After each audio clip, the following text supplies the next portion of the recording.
அந்த ஒரு ஆஃபீஸ் ரூமுடைய அமைப்பு அது எப்படி இருக்கணும், ஒரு போடுற சேராக இருக்கட்டும் இல்லை டேபிளாக இருக்கட்டும், வைக்கிற வாட்டர் பாட்டில் கூட சரியானதாக இருக்கணும் அப்படின்னு நீங்கள் சொல்லியிருக்கீங்க சார். ஸோ அந்த மாதிரி நம்மளுடைய ரூமை எப்படி அமைக்கிறது சரியானதாக இருக்கும் சார்? நீங்கள் ஈஸ்டில் உட்காந்துட்டு ஸ்டாஃப் அவ்வளோ பேர் நார்த்தில் உட்கார வச்சிங்கனாக்கா உங்களுக்கு அவங்க ஒரு காலம் ஒபே பண்ண மாட்டாங்க. ஒரு சிட்டிங் ஏரியா கூட இந்த மாதிரியான மாற்றங்களை கொடுக்குமா சார்? கண்டிப்பாக கொடுக்கும். ஓனாக பண்ணுவாங்க, இல்லைன்னா வேறு இடம் பார்த்தாலும் பெருசாக போயிருப்பாங்க. அங்கே போனதுக்கப்புறம் சிச்சுவேஷன்ஸ் எல்லாதெல்லாம் மாறிடும். ஃபஸ்ட்டு வந்துக்கு பை நேச்சுராகவே அவங்களுக்கு அங்கே தான் உட்காரணும். அந்த இதில் உட்காரும்போது ஒரு டாப் லெவலில் போயிருப்பாங்க. செகண்டோ இல்லை ஓனாவோ பெருசாக போகிறன்ற போது அப்படியே உல்ட்டா ஆயிடும் சார். போனதுலேருந்து இதுவாங்க அதெல்லாம் சரி. நீங்கள் எந்த பேஸ் பார்த்து உட்காந்தீங்க இதில் உட்காந்து அப்புறம் இவர் கரெக்டாக அந்த 7-14 பிறந்தவர் கரெக்டாக நார்த்து பார்த்து உட்காந்துருப்பார். டோட்டலாக அவுட் ஆகிடுவார். நீங்கள் உட்கார்றதும் உங்களுக்கு டேபிள் இது சேரு கரெக்டாக இருக்கணும், உங்கள் ஸ்டாஃபுக்கும் கரெக்டாக இருக்கணும். 2 பேருக்கு கனெக்டிவிட்டி இல்லாமல் நீங்கள் மாற்றி சேரை போட்டால் கூட வாஸ்து கரெக்டுங்கிறத தாண்டியும் டேபிள் சேரு ஃபேஸே கரெக்டாக ஃபேஸிங்க எந்த ஃபேஸ் உட்காரன்ற கூட தெரியாமல் நீங்கள் உட்காந்திங்கன்னா கூட நல்லா கொண்டு போன பிஸ்னஸ் கூட கொண்டு போக விடாது. இது சவுத்து வெஸ்ட்டு நார்த்து ஈஸ்ட்டு இது 2 தான் மெயின் பவர். இது மட்டும் உங்களுக்கு பிரேக் ஆகக்கூட கட் ஆகாமல் இருந்துச்சுனாக்கா மற்ற 2 இடத்துல சவுத் ஈஸ்ட்டு நார்த்து வெஸ்ட்டில் தவறாகவே இருந்தால் கூட உங்களுக்கு சக்ஸஸ் பண்ணிடும். உங்களுக்கு தொந்தரவு பண்ணது யாரையுமே. இந்த 2 தான் மெயின். இதில் நீங்கள் காம்ப்ரமைஸு நம்ம ஆகிக்கலாம், வாசு ஆகாது. 10க்கு 10 ஒரு ரூம் போடுறாங்க அப்படின்னா அந்த ரூமுக்கு இந்த கணக்கில் தான் இவ்வளோ சைஸில் தான் இருக்கணும்னு ஒன்று இருக்கா சார்? புரிஞ்சுட்டீங்க, சிம்பிளாக புரிஞ்சுட்டீங்க. 10க்கு 10 ஒரு ரூம் இருக்குது அப்படின்னு சொல்லிட்டு உங்கள் டேபிளே 7-8 சைஸு போடக்கூடாது. ஒரு ரூம் ஃபுல்லாக அதை அடைச்சிரும். அது ரூம் அடைக்கல, அது வாசனுடைய பவரே அடைச்சிரும். அது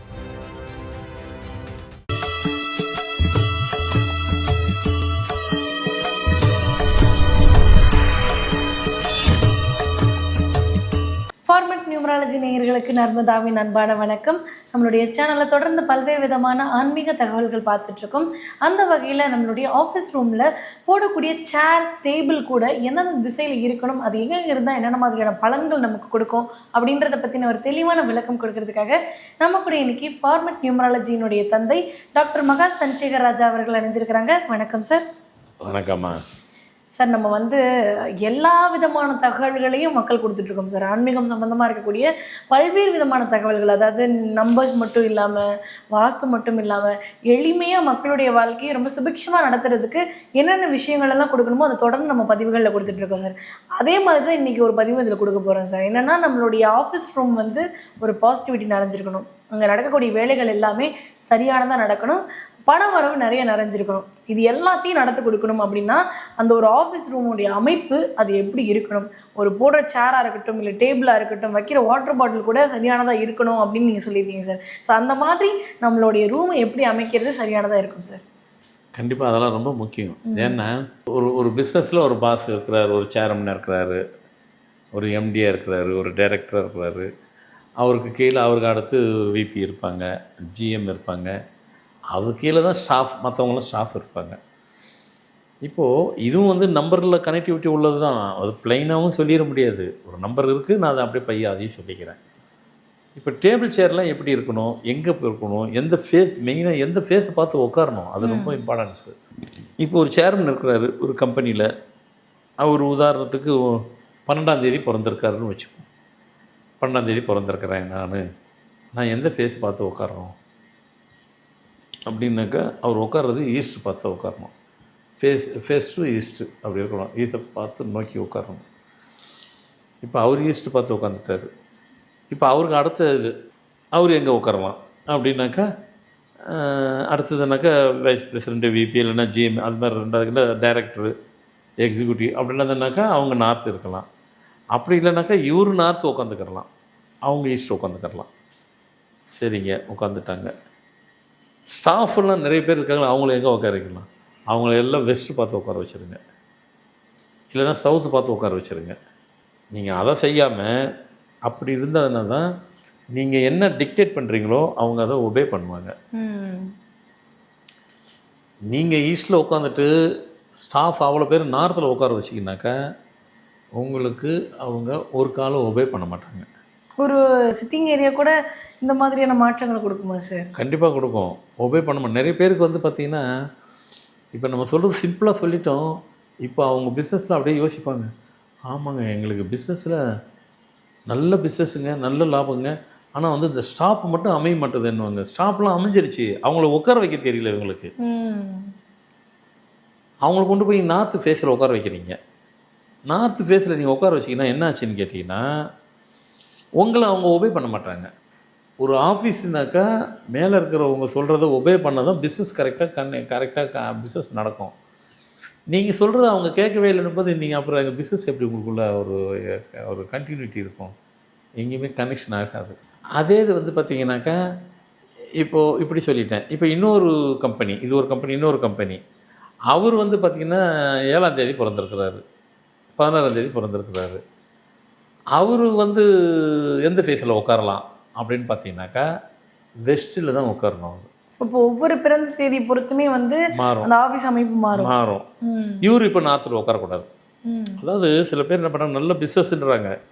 சில பேர் என்ன பண்ணுறாங்க, ரெண்டலில் இருந்து கூட நல்லா சம்பாரிச்சிருப்பாங்க, ஓனாக பண்ணுவாங்க, இல்லைன்னா வேறு இடம் பார்த்தாலும் பெருசாக போயிருப்பாங்க. அங்கே போனதுக்கப்புறம் சுச்சுவேஷன்ஸ் எல்லாதெல்லாம் மாறிடும். ஃபஸ்ட்டு வந்துக்கு பை நேச்சுராகவே அவங்களுக்கு அங்கே தான் உட்காரணும். அந்த இதில் உட்காரும்போது ஒரு டாப் லெவலில் போயிருப்பாங்க. செகண்டோ இல்லை ஓனாவோ பெருசாக போகிறோன்ற போது அப்படியே உல்ட்டா வேணும் சார், போனதுலேருந்து இதுன்னுவாங்க. அதெல்லாம் சரி, நீங்கள் எந்த பேஸ் பார்த்து உட்காந்தீங்க, இதில் உட்காந்து அப்புறம் இவர் கரெக்டாக அந்த 7, 16 தேதி பிறந்தவர் கரெக்டாக நார்த்து பார்த்து உட்காந்துருப்பார். டோட்டலாக அவுட் ஆகிடுவார் பிஸ்னஸில், வேலையே செய்யாது இவர். இவரும் நார்த்தில் உட்காந்துருப்பார், ஸ்டாஃபும் நார்த்தில் உட்காந்துருப்பாங்க, ஒரு கனெக்டிவிட்டி இருக்காது. இவர் உட்கார்றது வெஸ்ட்டு, அப்படி இல்லைன்னா ஈஸ்ட் உட்காரலாம். நார்த் அட் எனி காஸ்ட் இவருக்கு இந்த நம்பருக்கு பொருந்தாது. அப்போது நீங்கள் உட்கார்றதும் உங்களுக்கு டேபிள் சேரு கரெக்டாக இருக்கணும், உங்கள் ஸ்டாஃபுக்கும் கரெக்டாக இருக்கணும். 2 பேருக்கு கனெக்டிவிட்டி இல்லாமல் நீங்கள் மாற்றி சேரை போட்டால் கூட வாஸ்து கரெக்டுங்கிறத தாண்டியும் டேபிள் சேரு ஃபேஸே கரெக்டாக ஃபேஸிங்கே எந்த ஃபேஸ் உட்காரன்ற கூட தெரியாமல் நீங்கள் உட்காந்திங்கன்னா கூட அது கூட பிஸ்னஸ் இல்லை, உங்களை கொண்டு போகாது. என்னங்க இது கூடவா கொண்டு போகிற நல்லா கொண்டு போன பிஸ்னஸ் கூட கொண்டு போக விடாது, இது உங்களை டிஸ்டர்ப் பண்ணிடும். அப்படி ஒரு பவர் இருக்குது இதுக்கு. ஏன்னா வாஸ்துங்கிறது நம்ம முதல்ல சொன்ன மாதிரி அது வாஸ்ட், அது பெருசு, மிக பெருசு, அது மிக பிரம்மாண்டமானது. வாஸ்துக்காக நம்ம ஒரு வேலை பார்க்குறோன்னு சொன்னவே வாஸ்துனுடைய அந்த பவர்ஃபுல்லாக இறங்கிடும் அந்த பில்டிங்குள்ளே, அவ்வளோ வேலை செய்யும். நம்ம நினைக்கிற மாதிரிலாம் கிடையாது. அதனால தான் சில பேர் ரொம்ப கூலாக வாஸ்து பற்றி தெரிஞ்ச மாதிரி இன்னும் பேசுவாங்க. நான் எல்லாமே தெரியும் எனக்கு, இந்த நம்ம இந்தியன் வாஸ்து எல்லா வாஸ்து தெரியும். இதை விட சித்தர்கள் பார்க்குற வாஸ்து எனக்கு தெரியும். அதில் பார்க்குற அந்த வாஸ்துவில் தான் நிறைய சொல்யூஷன்லாம் வரும். அதில் பார்க்குற வாஸ்துவில் தான் வந்து மாடிஃபிகேஷன் ரொம்ப அழகாக ஈஸியாக பண்ணலாம். பொதுவாக வாஸ்துங்கிறது எல்லோரும் புரிஞ்சுக்கிறது என்னன்னாக்கா, சவுத்து வெஸ்ட்டு, நார்த்து ஈஸ்ட்டு, இது 2 தான் மெயின் பவர். இது மட்டும் உங்களுக்கு பிரேக் ஆகக்கூட கட் ஆகாமல் இருந்துச்சுனாக்கா மற்ற 2 இடத்துல சவுத் ஈஸ்ட்டு, நார்த்து வெஸ்ட்டில் தவறாகவே இருந்தால் கூட உங்களுக்கு வந்து சக்ஸஸ் பண்ணிடும். உங்களை ஒன்றும் தொந்தரவு பண்ணது யாரையுமே. இந்த 2 தான் மெயின். இதில் நீங்கள் காம்ப்ரமைஸே நம்ம ஆகிக்கலாம், வாஸ்து ஆகாது. அது ஒருவேளை இருந்துட்டால் என்ன பண்ணுறது அப்படின்னா, நம்ம சித்தர் பார்க்குற சித்தா வாஸ்து நான் வச்சுருக்கிறேன், அதுக்கு பேர். அது மூலமாக ரெக்டிஃபை பண்ணலாம், அது அப்புறம் பார்த்துக்கலாம். இந்த டேபிள் சேருக்கு பார்ப்போம். இந்த டேபிள் சேரே இவ்வளோ வேலை செய்யும். அப்போது யாரெல்லாம் உட்காரலாம் சொல்லியாச்சு. நீங்கள் மாற்றி இதுமாதிரி ஒவ்வொரு டேட்டுக்கு கணக்கு இருக்குது. 1க்கு இப்படி, 2 நம்பருக்கு இப்படி, 3க்கு இப்படி, 4, 5, 6, 7, 8, 9 எல்லாம் ஒரு டேட் ஆஃப் பர்த்தில் இருக்கிறவங்களுக்குமே பொறுத்து அது மாறிக்கிட்டே இருக்கும், வேலை செய்யும் அதெல்லாம். ஸோ இப்போதைக்கு ஒரு 2 எக்ஸாம்பிளுக்கு 2 பேர் கொடுத்துட்டேன். அதனால் டேபிள் சேரை போடும்போது கேர்ஃபுல்லாக போடணும். ரொம்ப நீங்கள் உட்காரும்போது நீங்கள் எந்த ரூமில் உட்காடுறீங்களோ உங்கள் ரூம் உட்காரும்போது அந்த ரூமினுடைய மெஷர்மெண்ட்டுக்கு உண்டான டேபிள் இருக்கணும். அது எவ்வளோ இருக்கோ அதை பொறுத்து அதை கால்குலேட் பண்ணி அதுலேருந்து டேபிள் சைஸ் வரணும். இப்போ வந்து ஒரு உதாரணத்துக்கு வந்து 10க்கு 10 ஒரு ரூம் போடுறாங்க அப்படின்னா அந்த ரூமுக்கு இந்த கணக்கில் தான் இவ்வளோ சைஸில் தான் இருக்கணும்னு ஒன்று இருக்கு. புரிஞ்சுட்டீங்க, சிம்பிளாக புரிஞ்சுட்டீங்க. 10க்கு 10 ஒரு ரூம் இருக்குது அப்படின்னு சொல்லிட்டு உங்கள் டேபிளே வந்துட்டு 7க்கு 8 சைஸு போடக்கூடாது. ஒரு ரூம் ஃபுல்லாக அதை அடைச்சிரும். அது ரூம்பை அடைக்கல, அது வாஸ்துனுடைய பவரே அடைச்சிரும் அது. அதனால் வந்து ஆமாம், அதுதான் ஒன் ஃபேக்ட்ரு. அதனால் வந்துட்டு உங்கள் ரூம் என்ன சைஸ் இருக்கோ அதுக்கு அந்த மெஷர்மெண்ட்டை வச்சுக்கிட்டு உங்கள் டேபிள் என்ன மெஷர்மெண்ட்டில் இருக்கணும்ன்ட்டு இப்போ நான் சொல்லிடுவேன். இதை போட்டு இது எவ்வளோ தான் நீங்கள் சொல்ல முடியும். கரெக்ட். இன்னொரு ஒரு சொல்றதா ஒருத்தவங்க ரூம் கொடுத்து இருக்கு இல்லையா? சில பேர் வச்சிருப்பாங்க அழகா ரூமே வந்து பார்த்தீங்கன்னா அது ஒரு இருக்கும். பெரிய ஹால் சைஸ்ல வச்சிருப்பாங்க. அதெல்லாம் சில பேர் குட்டியா வச்சிருப்பாங்க. அதனால அதெல்லாம் அந்தந்த இதுக்கு தகுந்த மாதிரி தான் இருக்கும். அதனால ம். எல்லாமே வாஸ்து வேலை செய்யும். ம். இன்னும் சில இடத்துலலாம் இருக்குது பில்டிங்குள்ளேயே வந்துட்டு இன்னர் பிளான்ட் இருக்கும் செடி, ம். அந்த செடியில் வேலை செய்யும். நிறைய பில்டிங்குள்ள அது இருக்கே சார். இப்போ என்னுடைய வாஸ்து எனக்கு நல்ல பாசிட்டிவாக வேலை செய்யணும், என் கம்பெனி நல்லா போகணும்னா ஒரு பிஸ்னஸ் நடக்கிற இடத்துல என்ன மாதிரியான செடிகள் வைக்கிறது சரியானதாக இருக்கும் சார்?